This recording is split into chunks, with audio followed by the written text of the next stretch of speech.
Mr and Mrs Kelechi had been married for 3 years and had 2 beautiful daughters named Ugoma and Chioma and a son named Ifeanyi.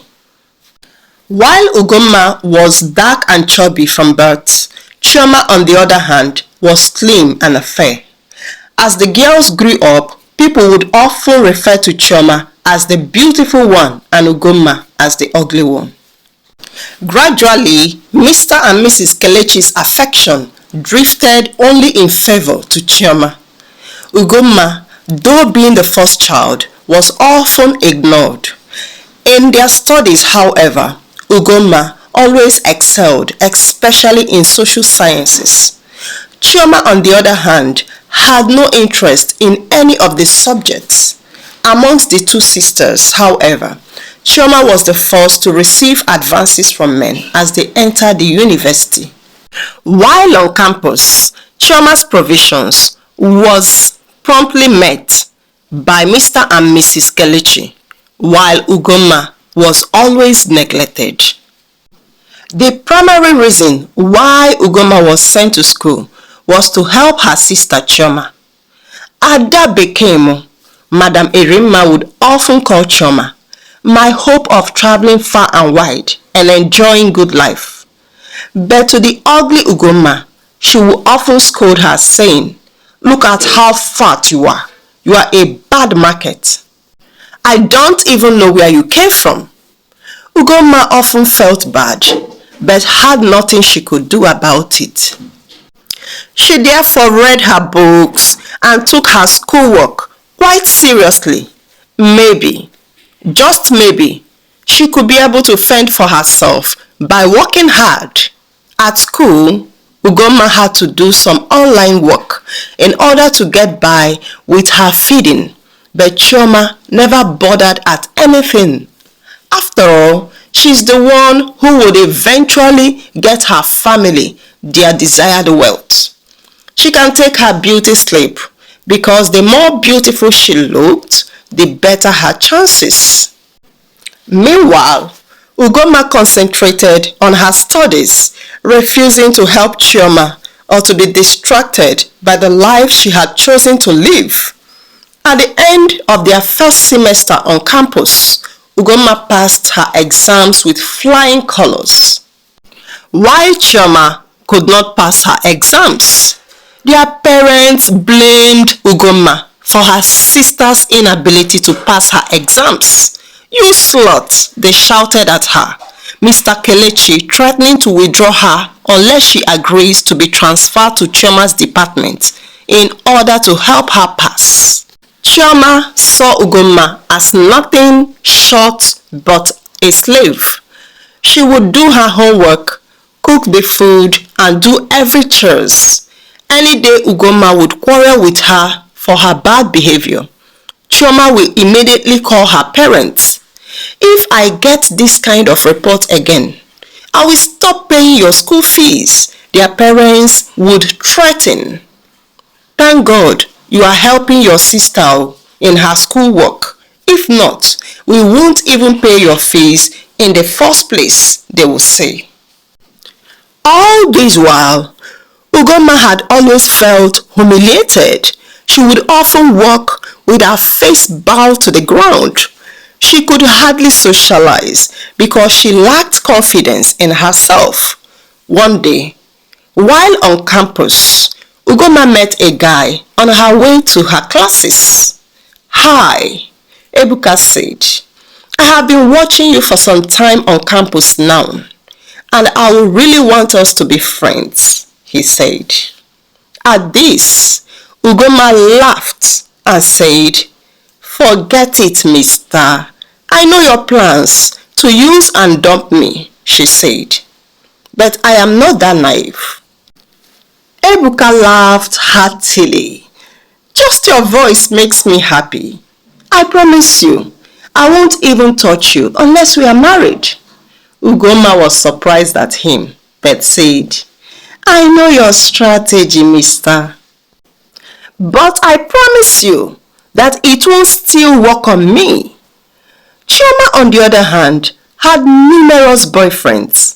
She would always give them different times for their visits. She played along with many men, often getting pregnant and aborting it. Most times, she doesn't even know who is responsible for her pregnancy. One day, the millionaire suitors, Mr and Mrs Kelechi, had envisaged for Chioma began to come. One particular man, Obiora, was quite serious and wanted to marry her. He lives abroad and is extremely rich. Obiora had officially visited Mr and Mrs Kelechi's home to tell them of his intention to marry their daughter. He even started paying her school fees and all her concerns. Mr. Obiora was a kind and generous man. He would buy a lot of provisions for Chioma whenever he comes to visit. One particular day, as he came to visit them in their apartment, he bought Chioma a new iPhone, some provisions, and even gave her a large sum of money. As he wanted to go, he also gave Ugoma some pocket money. "Thank you, Ugoma, for your delicious meals," he complimented. Immediately, Chioma's face changed. As soon as she saw Mr. Obiora off, Chioma came back, demanding that Ugoma gives her what her fiancé have given to her. She threatened to call their parents if she refused to give her the money. Ugoma, not wanting to lose her chances of finishing her education, barged in and quickly handed over the money Mr. Obiora dashed her to Chioma. Soon, Mr. Obiora was back to his base abroad, or so Chioma thought. Then one day, Mr. Obiora decided to set her up with one of his friends who lives in Lagos to see if she is sleeping around with other men. His friend Onyeka had chatted Chioma on Facebook, promising to give her a large sum if she could pay him a weekend visit to Lagos. Chioma quickly agreed. Onyeka booked her a flight and received her promptly at his hotel room. Chioma thought that her fiancé had traveled back to his base. Unknown to her that Obiora was lodged in the same hotel as Onyeka. She went into the hotel room with Onyeka and they slept together in the hotel room. The next morning, there was a knock at the door. Onyeka opened it, and to Chioma's utmost surprise, she saw the unexpected.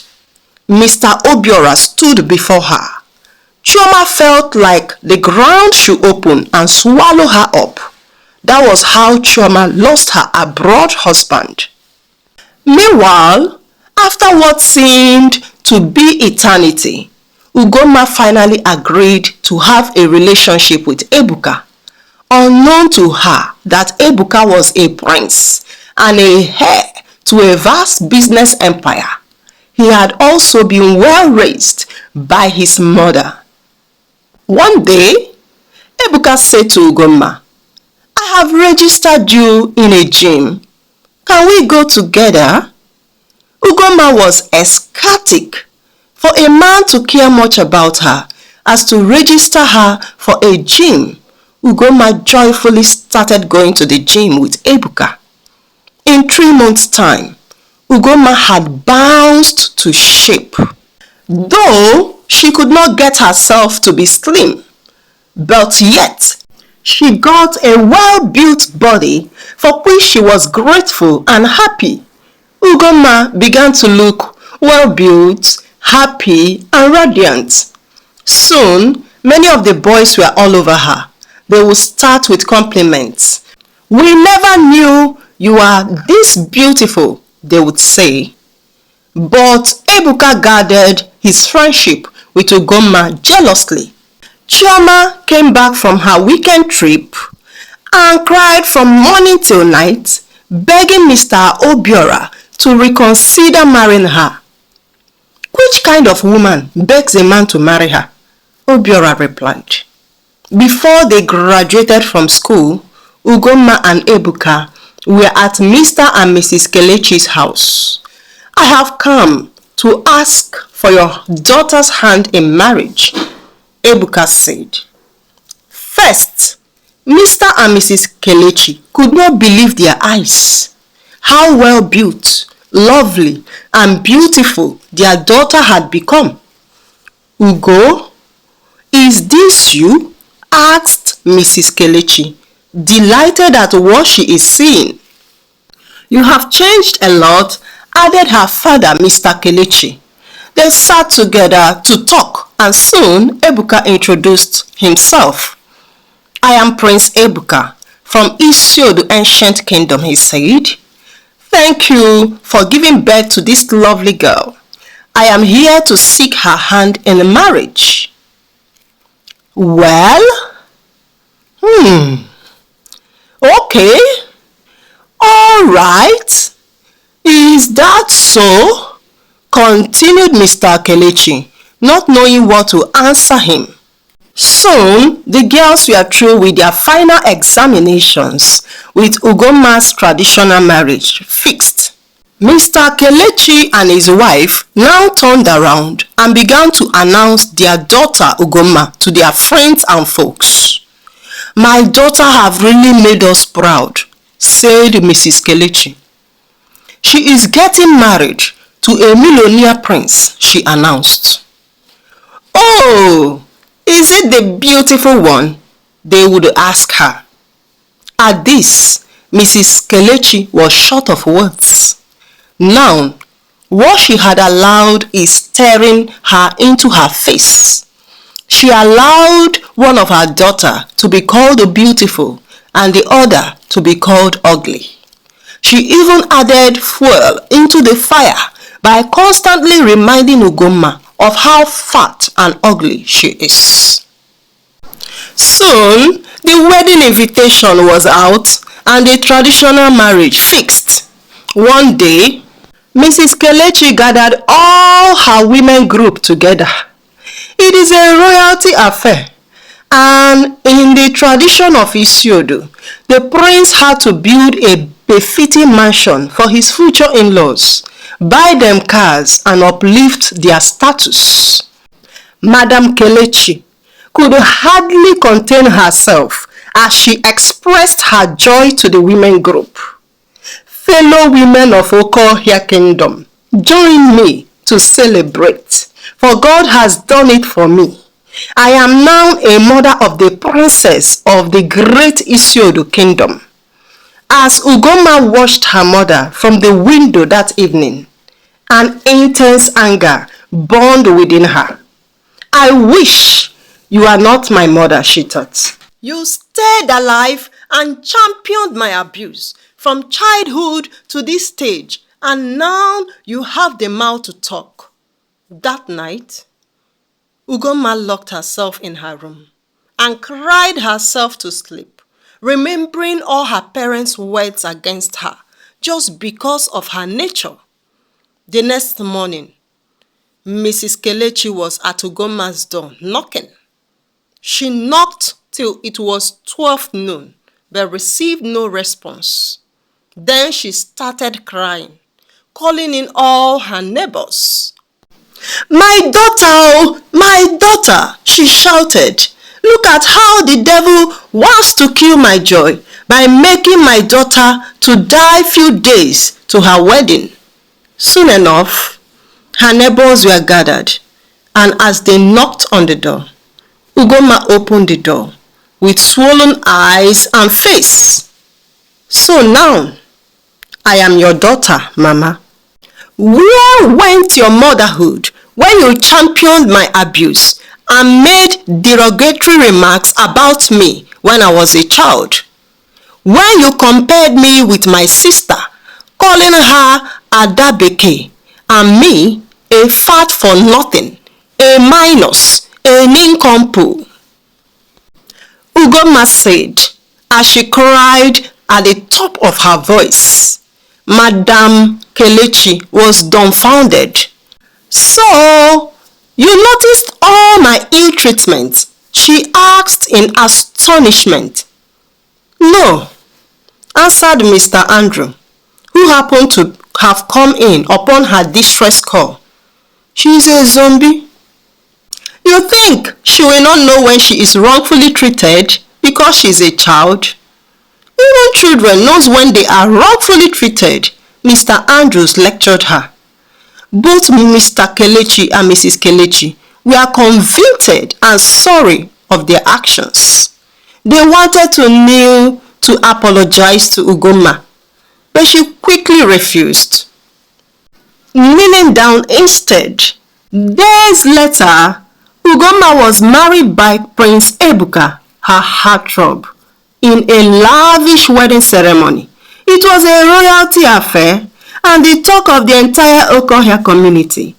Chioma also learned her valuable lessons that it is not all about her beauty, in which she had trusted, but it is all about the blessings of God. Hey parents, are you here? Did you enjoy this story? Whether you are a parent or a parent-to-be, what takes do you have in it? Please share with us on the comment section below. As for me, I learned that we should not compare amongst our kids. We should always love and treat them equally. Please kindly subscribe and join us as we reach 1,000 subscribers. Oma loves you. Bye for now.